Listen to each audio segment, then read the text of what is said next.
আসসালামু আলাইকুম। Technique easy এডুকেশনের পক্ষ থেকে আপনাদের সবাইকে স্বাগতম জানাচ্ছি প্রিয় শিক্ষার্থীরা। সপ্তম অধ্যায় অসীম ধারা, এই অধ্যায়টির সংক্ষিপ্ত প্রশ্ন আমরা ধারাবাহিকভাবে সমাধান করছি। এই মুহূর্তে আমাদের সামনে যেই প্রশ্নটা আসলো, এখানে বলা হলো একটি অনন্ত গুণোত্তর ধারার অসীমতক সমষ্টি 15 এবং সাধারণ অনুপাত -1/3 হলে ধারাটির প্রথম পদ নির্ণয় করো। একটা অনন্ত গুণোত্তর ধারা, অনন্ত মানে অসীম, একটা অনন্ত গুণোত্তর ধারা, সেই ধারাটির অসীমতক সমষ্টি আমাদেরকে তারা বলে দিল যে অসীমতক সমষ্টি হচ্ছে 15। আমরা অসীমতক সমষ্টি যে সূত্রটা জানি, a ডিভাইডেড বাই 1 - r, তাহলে ওই সূত্রটা সমান 15 লিখে ফেলবো, কারণ তারা বলেই দিছে। তাহলে অসীমতক সমষ্টি 15, সাধারণ অনুপাত অর্থাৎ r এর মান -1/3, আমাদের কাছে তারা প্রথম পদ জানতে চায়। একদম সহজ অঙ্ক, চলেন আমরা এখনই সমাধান করে ফেলি। তো আমরা লিখলাম যে মনে করি অনন্ত গুণোত্তর ধারাটির প্রথম পদ হচ্ছে এ, প্রথম পদ হচ্ছে এ। দেওয়া আছে সাধারণ অনুপাত আর এর মান -1/3, অসীমতক সমষ্টি অর্থাৎ এস ইনফিনিটির মান 15। তো আমরা এস ইনফিনিটির যে সূত্র জানি, এ ডিভাইডেড বাই 1 - r, এটার মান হচ্ছে 15। এখন মানগুলো বসাই। আর এর মান -1/3, সেটা আমরা এখানে বসিয়ে দিলাম। এখন বাকি ক্যালকুলেশনটা করে ফেলবো। মাইনাসে মাইনাসে প্লাস 1/3, যদি 1-এর সাথে 1/3 যোগ করি তাহলে হয় 4/3।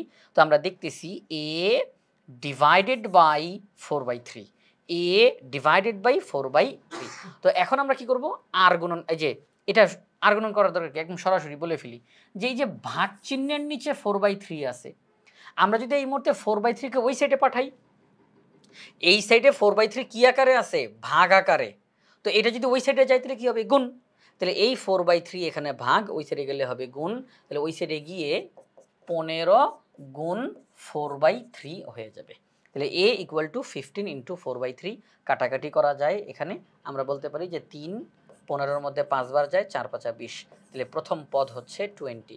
তার মানে যেই অনন্ত গুণোত্তর ধারার অসীমতক সমষ্টি 15 আর সাধারণ অনুপাতের মান -1/3, ওই অনন্ত গুণোত্তর ধারার প্রথম পদ হচ্ছে 20 অর্থাৎ 20। তো এই হচ্ছে আমাদের প্রশ্নের সমাধান। একই রকমের আরও 2টা প্রশ্ন আপনাদেরকে প্র্যাকটিস করার জন্য দিয়েছে যে নিজে করো। এই 2টা প্রশ্ন আশা করব অবশ্যই আপনারা বাসায় প্র্যাকটিস করুন। একদম একই রকমের প্রশ্ন। সাধারণ অনুপাত দিয়ে দিছে, অসীমতক সমষ্টি দিয়ে দিছে, প্রথম পদ। সাধারণ অনুপাত, অসীমতক সমষ্টি বলছে প্রথম পদ, অর্থাৎ আমরা যেই প্রশ্নটা আগে সমাধান করলাম, এবার ওই রিলেটেড প্রশ্ন আপনাদের নিজেদেরকে আবার সমাধান করার জন্য দেওয়া হয়েছে, যাতে করে আপনারা নিজেরাও প্র্যাকটিস করতে পারেন। কারণ এই প্রশ্নটা যে সমাধান করলাম, তো এটা আপনি দেখলেন, বুঝলেন, তো এটা একদম মাথার মধ্যে বসে গেছে। তো এখনই যদি আবার এটা করতে যান তাহলে তো হুবহু একই রকম। এজন্য আপনাকে প্র্যাকটিস করার জন্য আবার আলাদা করে এখানে প্রশ্ন দেওয়া হয়েছে, যে ওটা দেখলেন, বুঝলেন, শিখলেন, এবার নিজে প্র্যাকটিস করেন। তো এই যে আলাদা করে প্রশ্ন দেওয়া হলো, আশা করব আপনারা অবশ্যই বাসার মধ্যে এই প্রশ্নগুলো সমাধান করবেন ইনশাআল্লাহ। এরপরে পরবর্তী প্রশ্ন, একটি গুণোত্তর ধারার, গুণোত্তর ধারার প্রথম পদ হচ্ছে হাফ, অসীমতক সমষ্টি 1/3, ধারাটির সাধারণ অনুপাত নির্ণয় করো। আগের প্রশ্নটার মতোই, আগের প্রশ্নে অসীমতক সমষ্টি ছিল, সাধারণ অনুপাত ছিল, প্রথম পদ বের করতে বলা হয়েছিল। আর এখন প্রথম পদ দিছে, অসীমতক সমষ্টি দিছে, সাধারণ অনুপাত বের করতে বলছে, ঘুরে ফিরে সেই একই রকমের অঙ্ক। তাহলে আমরা লিখব, দেওয়া আছে গুণোত্তর ধারার প্রথম পদ a ইকুয়াল টু হাফ, অসীমতক সমষ্টি 1/3, আর সাধারণ অনুপাত যেহেতু বের করতে বলছে, তো আমরা তো এটা নির্দিষ্ট করে মান জানি না, ধরে নিলাম সাধারণ অনুপাত r। তো আমরা জানি অসীমতক সমষ্টি s infinity equal to a by 1 - r।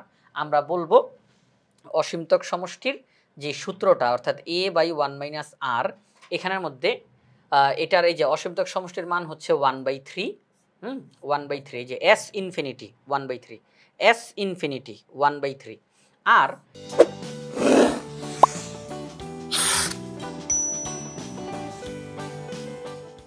এই যে s ইনফিনিটির যে সূত্র a ডিভাইডেড বাই 1 - r, তাহলে a মানে কি, প্রথম পদ। তাহলে প্রথম পদ দেওয়া আছে হাফ, তারপরে r এর মান আমরা জানি না। আমি আবার একটু কথাটা একটু ক্লিয়ার করি।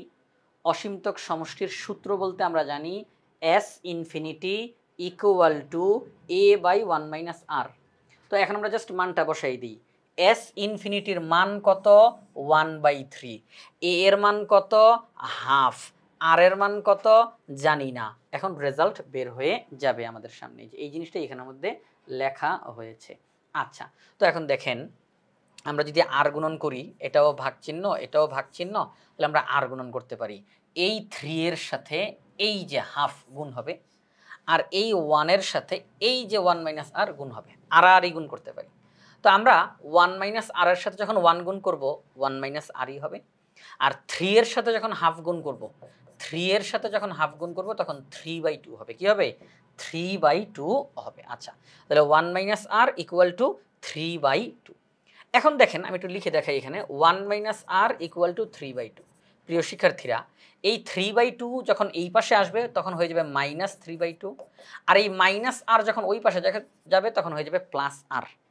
অর্থাৎ ওই পাশেটা এই পাশে এসে চিহ্ন পরিবর্তন হয়ে মাইনাস, আর এই পাশের মাইনাস ওই সাইডে গিয়ে প্লাস। আমরা জায়গা তাদেরকে পরিবর্তন করলাম। আচ্ছা, তো এখন 1 থেকে 3/2 মাইনাস করব। 1 থেকে 3/2 মাইনাস করলে মাইনাস হাফ হয়। কি হয়? Minus half. তাহলে আর এর মান হচ্ছে মাইনাস হাফ, সাধারণ অনুপাত মাইনাস হাফ। তো এবার আপনাদেরকে প্র্যাকটিস করার জন্য 3টা প্রশ্ন দেওয়া হয়েছে, সাধারণ অনুপাত, সাধারণ অনুপাত, সাধারণ অনুপাত। একই রকমের 3টা প্রশ্ন দেওয়া হলো, আশা করব প্র্যাকটিস করবেন ইনশাআল্লাহ। 3 নাম্বার যেই প্রশ্নটা দেখি, এখানে কি বলছে, 1 plus 1 plus y whole two the power minus 1 plus 1 plus y whole two the power minus 2 plus 1 plus y whole two the power minus 3 plus dot dot dot. একটি অনন্ত গুণোত্তর ধারা। এই ধারাটাতে ওয়াই এর মান যদি 2 হয়, যদি এই ধারাটাতে ওয়াই এর মান 2 হয়, তাহলে ধারাটির সাধারণ অনুপাত কত হবে? আমাদেরকে একটা অনন্ত গুণোত্তর ধারা দিয়ে দিল, একদম দিয়ে দিল ধারাটা দিয়ে বলছে এই ধারাতে যদি চলক হিসাবে যে ওয়াই আছে, ওই ওয়াই এর মান যদি 2 হয়, তাহলে ধারাটির সাধারণ অনুপাত কত হবে সেটা আমাদেরকে নির্ণয় করতে বলছে। কোনো সমস্যা নাই, সহজ অঙ্ক। আমরা যেই কাজটা করব, ধারাটাকে আগে সুন্দর করে আগে লিখলাম ধারাটা। প্রিয় শিক্ষার্থীরা, আপনারা জানেন যে যদি পাওয়ার হিসাবে যা থাকে সেখানে যদি মাইনাস চিহ্নটা থাকে, পাওয়ারের মধ্যে যদি মাইনাস চিহ্ন থাকে, তাহলে একটা 1 দিতে হয়, একটা ভাগ চিহ্ন দিতে হয়। এরপর ওই মাইনাসটা বাদে বাকি অংশটা নিচে বসে পড়ে। যদি এখানে আমাদের থাকে এ টু দি পাওয়ার মাইনাস 2, পাওয়ারের মধ্যে মাইনাস থাকলে একটা 1 দিতে হবে, একটা ভাগ চিহ্ন দিতে হবে। এবার ওই মাইনাসটা বাদে বাকি অংশটা নিচে বসাতে হবে। যদি থাকে A plus B whole two the power minus 3, তো পাওয়ারের মধ্যে মাইনাস থাকার কারণে একটা 1 দিব, একটা ভাগ চিহ্ন দিব।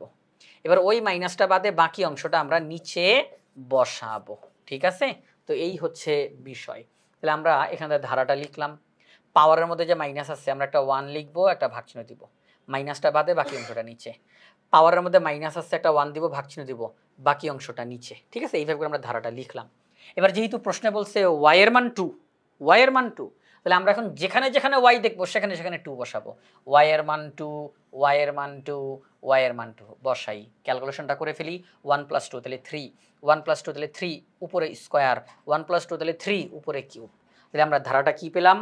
1 + 1/3 plus 1/3 square plus 1/3 cube plus dot dot dot. তো এই ধারাটার প্রথম পদ আমরা দেখতেছি 1। ধারাটার সাধারণ অনুপাত বের করতে বলছেন আমাদেরকে। সাধারণ অনুপাত কীভাবে করে বের করে? দ্বিতীয় পদ ভাগ প্রথম পদ, দ্বিতীয় পদ ভাগ প্রথম পদ। তাহলে দ্বিতীয় পদকে ভাগ করব প্রথম পদ দ্বারা। 1/3 কে 1 দ্বারা ভাগ করলে 1/3 আসে। সাধারণ অনুপাত নির্ণয় হয়ে গেল, একদম সহজ। এবার আপনাদেরকে প্র্যাকটিস করার জন্য এই যে নিজে করো 3টা প্রশ্ন এখানে দেওয়া হয়েছে। একটা ধারা দিল x এর মান 1, তাহলে সাধারণ অনুপাত বের করো। ধারা দিল x এর মান 1, সাধারণ অনুপাত বের করো। একটা ধারা দিল x এর মান 1, সাধারণ অনুপাত বের করো। একই রকমের আরও 3টা প্রশ্ন দিয়েছে। আশা করব আপনারা বাসায় প্র্যাকটিস করবেন ইনশাআল্লাহ। তো প্রিয় শিক্ষার্থীরা, এই যে আমরা সংক্ষিপ্ত প্রশ্নগুলো সমাধান করলাম, এই প্রশ্নগুলো বাংলাদেশের সর্বপ্রথম পূর্ণাঙ্গ ডিজিটাল সহায়ক বই ইজি হায়ার ম্যাথ বই থেকে আমরা সমাধান করেছি। ইজি হায়ার ম্যাথ বইয়ে প্রত্যেকটা টপিক্সের সমাধান করে দিয়ে সেগুলোর ভিডিও ধারণ করে কিউআর কোড দেওয়া থাকবে। শিক্ষার্থীরা প্র্যাকটিস করতে গিয়ে যখন খুশি যে কোনো টপিক্সের যদি তারা ভিডিওটা দেখতে চায় যে এই টপিক্সটা একটু বুঝতেছি না বা কঠিন লাগতেছে, কনফিউশন তৈরি হয়েছে, একটু ভিডিওটা দেখি, সাথে থাকা কিউআর কোডটা স্ক্যান করার সাথে সাথে ওই নির্দিষ্ট টপিক্সের সমাধানের ভিডিও তার সামনে চলে আসবে। এটা শিক্ষার্থীদের জন্য অনেক বেশি উপকারী হবে। তাই আশা করব আপনারা সবাই ইজি হায়ার ম্যাথ বইটি সংগ্রহ করে ফেলবেন ইনশাআল্লাহ।